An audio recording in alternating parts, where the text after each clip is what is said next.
Assalamualaikum warahmatullahi wabarakatuh. Alhamdulillah. Selamat pagi ibu-ibu semua yang hadir di sini. Tentunya sehat ya Bu ya. Pertama-tama puji syukur kehadirat Allah Subhanahu wa taala, Tuhan yang Maha Esa. Pada kesempatan pagi yang berbahagia ini kita masih diberi kesehatan, keselamatan serta nikmat umur. Tak lupa salawat dan salam selalu kita hadiahkan kepada Nabi besar Muhammad SAW beserta para sahabat-sahabat beliau. Semoga kelak mendapat syafaatnya di yaumil mahsyar nantinya. Amin ya robbal alamin.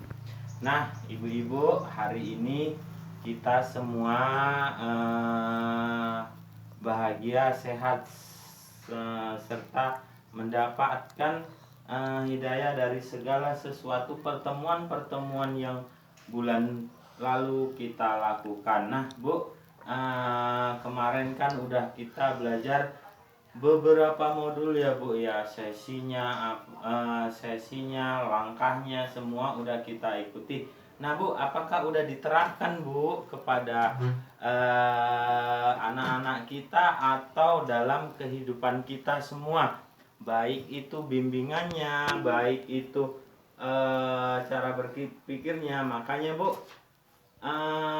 saya nggak memaksa ibu, tetapi satukan dengan pengalaman ibu modul ini, terus pengalaman hidup ibu dalam keseharian. Satukan, ambil mana yang terbaik. Nah Bu, oke, kita pada hari ini kita ada membahas akan tentang perlindungan anak Bu. Perlindungan anak di sini sangat penting Bu. Gimana kita melindungi anak kita dalam kesehariannya? Ibu pasti sudah mengerti dan tahu bagaimana cara melindunginya. Tetapi hanya melindungi sebatas orang tua. Tetapi kita harus mengerti bahwasanya perlindungan itu bukan hanya sekedar perlindungan mengayomi sebagai orang tua. Nah, pada hari ini kita mengulas kembali ke sini ya Bu ya. Oke Bu, jadi ada di sini sesi pencegahan kekerasan perlakuan salah terhadap anak. Nah, inilah yang hari ini, sesi inilah yang mau kita bahas, kita ulas bahwasanya bagaimana sih yang dikatakan pencegahan kekerasan dan perlakuan salah terhadap anak. Nah, selama ini kan ibu pun sudah mempunyai pengalaman. Nanti yuk kita cerita apa pengalaman ibu tentang bagaimana sih melindungi anak di rumah. Jadi otomatis ibu pasti mempunyai pengalaman sendiri-sendiri. Nanti satu-satu ya Bu ya. Nanti satu-satu kita bahas ya Bu ya. Oke, sekarang kita masuk sini Bu. Sebelum kita memasuki ini, sebelum memasuki intinya, ceritanya, jadi kita harus mengerti dulu pengertian anak atau definisi anak. Jadi anak adalah seseorang yang belum berusia 18 tahun, termasuk yang masih di dalam kandungan. Nah, inilah dia. Nah, jadi itu undang-undang perlindungan anak Bu. Jadi kadang-kadang perlindungan anak ini banyak. Kadang-kadang kita lihat ada yang gimana kita bilang ya Bu, KPAI. KPAI ya Bu ya, banyak. Nanti itu pun kita bahas juga ya Bu ya. Iya. Jadi oke, itulah definisi anak tadi. Jadi anak itu yang di bawah usia 18 tahun sampai sampai ke kandungan Bu. Jadi kandungan itu udah berbentuk anak sampai dia berusia 18 tahun. Oke Ibu, dari sini paham ya Bu ya. Semoga paham mengenai anak, karena Ibu anggap anak ya anak, definisinya ya memang anak kita. Oke Bu. Jadi Bu, ada di sini hak anak. Hak anak itu adalah hak yang melekat pada martabat manusia sebagai insan ciptaan Tuhan Yang Maha Esa, yang sifatnya tidak boleh dilanggar oleh siapapun dan yang seolah-olah merupakan suatu holy areal. Jadi seperti itu, Bu. Sifatnya itu hak anak ya, kan ada hak anak ya, Bu ya. Hak itu ya pasti otomatis Ibu tahu, hak anak itu dalam kesairan Ibu ya, hak diberi makan, hak bersekolah, hak bermain, hak mendapatkan kasih sayang. Itu udah otomatis ya, Bu ya. Ada lagi, Bu, hak mendapatkan kasih sayang. Oh, ada. Iya. Jadi seperti itu ya, Bu ya. Jadi ini merupakan ulasan tentang hak anak. Jadi Ibu harus tahu bahwasanya hak anak itu biar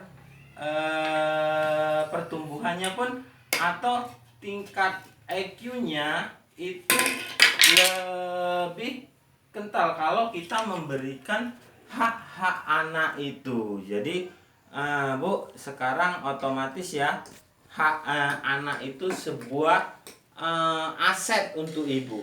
Ibu kalau nggak ada anak, pasti otomatis nggak ada aset. Otomatis ya nggak duduk juga di sini ya kan, Bu.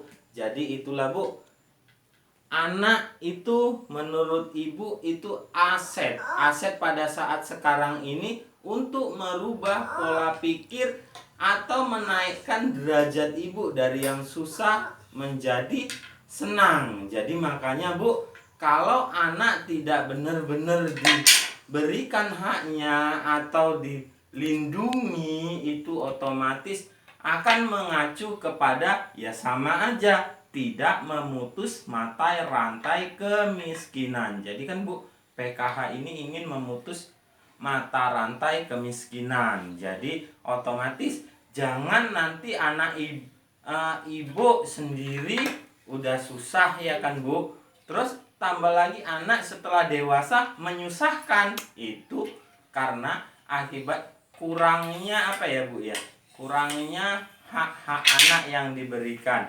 Oke, Bu. Jadi di sini hak anak dapat diartikan hak melekat azasi pada diri anak, pemberian Tuhan Yang Maha Esa. Hak adalah sejak dilahirkan, bahkan saat di dalam kandungan. Jadi kewajiban orang tua untuk memenuhi hak tersebut. Jika tidak terpenuhi, pelanggaran hak. Jika orang tua tidak memenuhi, melanggar undang-undang perlindungan anak. Orang tua tidak mampu, negara harus ambil alih. Jadi Ibu kebanyakan sekarang ini kan susah ya, Bu ya, kurang mampu ya, Bu ya. Jadi negara ini termasuk membantu kepada Ibu mengambil alih dari mulai kandungan sampai dia tamat sekolah 12 tahun. Jadi, Bu, ini termasuk pengambilan alihnya, tetapi tidak semua diambil alih kepada pemerintah. Jadi otomatis manfaatkanlah bantuan PKH ini sebaik-baiknya dalam mengembangkan potensi-potensi anak dan hak-hak anak. Oke ya, Bu ya. Jadi di sini paham, Ibu? Oke, Ibu. Jadi kalau paham, kita lanjut ke pengelompokan hak anak. Bu, anak itu kita definisikan menjadi 4 pilar atau 4 kelompok. Jadi hak hidup, hak tumbuh kembang, hak untuk dilindungi, hak untuk partisipasi. Jadi itu, Bu, yang harus kita bahas pada pagi hari ini ya, Bu ya. Apa itu hak hidup, apa itu hak tumbuh kembang, apa hak itu perlindungan dan partisipasi. Nah, yang pertama sekali hak hidup, Bu. Hak hidup di sini adalah kebutuhan dasar untuk berlangsungnya hidup anak ya, yang mendapatkan ASI, terus mendapat imunisasi, makanan bergizi, perawatan. Artinya gini Bu, memberi makan mereka agar kelangsungan hidupnya berjalan dengan maksimal, yaitu pemenuhan gizi, pemenuhan nutrisi yang mengembangkan dari mulai tubuh mereka, fisik tubuh, pemikiran dan fisik mereka Bu. Jadi seperti itu ya Bu ya. Terus ada tumbuh kembang. Jadi tumbuh kembang ini hak untuk mengembangkan potensi secara penuh, mendapatkan pendidikan, termasuk mendapatkan mendapatkan ini Bu, pendidikan TK pada dasarnya ya Bu ya. Jadi kasih sayang, motivasi, rekreasi, kegiatan untuk mengembangkan minat dan keterampilan dalam mengembangkan minat dalam keterampilan ya Bu ya. Jadi semua itu potensinya berbentuk ini ya Bu ya, berbentuk jati diri. Jadi harus dikembangkan, digali apa sih mau anak itu Bu, gitu ya kan Bu. Jadi kalau udah mengerti mereka jati dirinya, mau sekolah di mana, tapi ya nggak bisa milih juga ya Bu ya, karena kan jauh juga ya di sini Bu ya. Misalnya TK, mau sekolah di sana, otomatis biayanya lebih mahal. Ada nggak Bu biayanya terlebih dahulu? Oke Bu. Jadi sekarang perlindungan anak, hak perlindungan ya Bu ya. Saya ulangi tadi salah ya Bu ya. Hak perlindungan. Perlindungan anak mencegah dari segala bentuk kekerasan, penelantaran, eksploitasi. Diperlukan eksploitasi. Jadi diperlakukan kasar, dihukum secara fisik dan verbal, digunakan untuk kepentingan seksual, ekonomi dan ekonomi, dipenuhi hak hidup tumbuh kembangnya. Jadi Bu, yang tadi saya contohkan itu Bu, melindungi dari yang itu Bu, melindungi dari perlakuan kasar, baik keluarga, baik masyarakat sekitar atau lingkungan, baik di sekolah. Jadi kita lindungi mereka dari orang-orang yang memang kasar atau orang-orang yang memang ini Bu, orang yang memang benar-benar kayak mana ya Bu ya? Ya berlaku tidak baiklah kepada mereka ya Bu ya.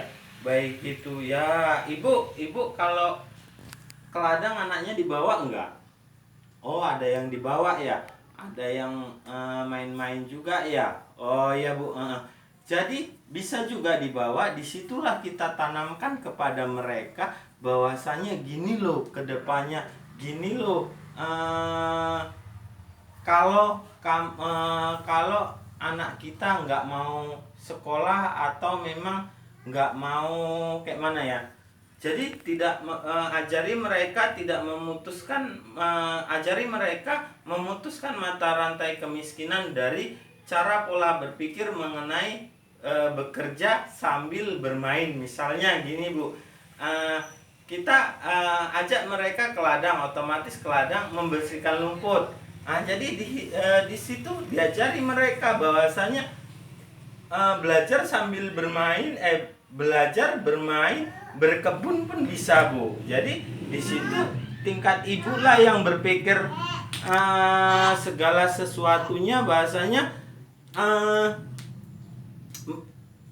segala sesuatu tempat bisa ibu manfaatkan untuk memberikan hak-hak mereka ya Bu ya.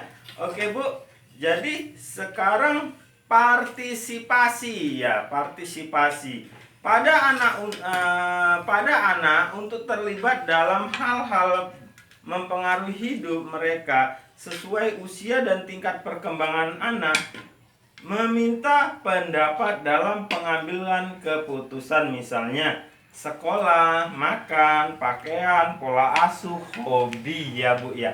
Jadi Bu, anak Ibu Ani kan sekarang udah tamat SMP ya Bu ya. anak ibu udah tamat SMP, jadi sekarang masuk tahun ajaran baru, masuk SMA, Bu. Bu, ada nggak permintaan anak ibu kepada ibu untuk bersekolah di sini gitu. Jadi mereka punya pemikiran atau ide sendiri yang memang harus ibu berikan haknya. Jadi kalaupun tidak bisa ibu memberikan hak anak tersebut untuk memilih sekolah, ibu berikanlah pengertian terhadap anak bahwasanya seperti ini loh nak, kalau kamu sekolah seperti ini, adikmu masih banyak, kalau kau sekolah jauh ya otomatis adikmu ya otomatis kurang nanti uang jajannya atau semua karena udah terserap sama kamu. Jadi berikan Bu hak anak, tetapi kalau memang ibu nggak sanggup, berikan pengertian yang memang benar-benar menjadi alasan yang tepat sehingga anak-anak kita nanti tidak kecewa dan tidak menyalahkan ibu-ibu semua. Karena ada loh ibu, anak-anak sekolah dia tamat, jadi Bu dia tamat ya kan, terakhir menyalahkan ibu, itu lama dulu nggak boleh sekolah di sana, sekarang kan aku kayak gini. Oke Bu, nah Bu, dari sini, dari penjelasan semua yang tadi saya berikan, apakah ibu bisa memahaminya Bu? Paham. Oke, kalau memang paham, jadi pengertiannya gini Bu, ibu terapkan aja di rumah dalam 1 bulan ini. Nanti gini Bu, kalau seandainya ada permasalahan sebelum kita masuk ke sesi inti besok, kita kan bisa melanjutkan, kita buka apa permasalahan ibu dalam keseharian setelah mempelajari pencegahan kekerasan perlakuan salah terhadap anak. Nah Bu, untuk hari ini hanya sekedar pengenalan, tetapi bulan depan kalau ibu mempunyai pengalaman seperti ini, boleh kita bicarakan bersama, nanti kita akan bahas bersama. Jadi oke Bu, udah paham ya semua ya. Nah sekarang saya tutup ya Bu ya, sampai di sini aja. Bertemu lagi kita di bulan depan, dan saya akhiri. Assalamualaikum warahmatullahi wabarakatuh. Waalaikumsalam warahmatullahi wabarakatuh.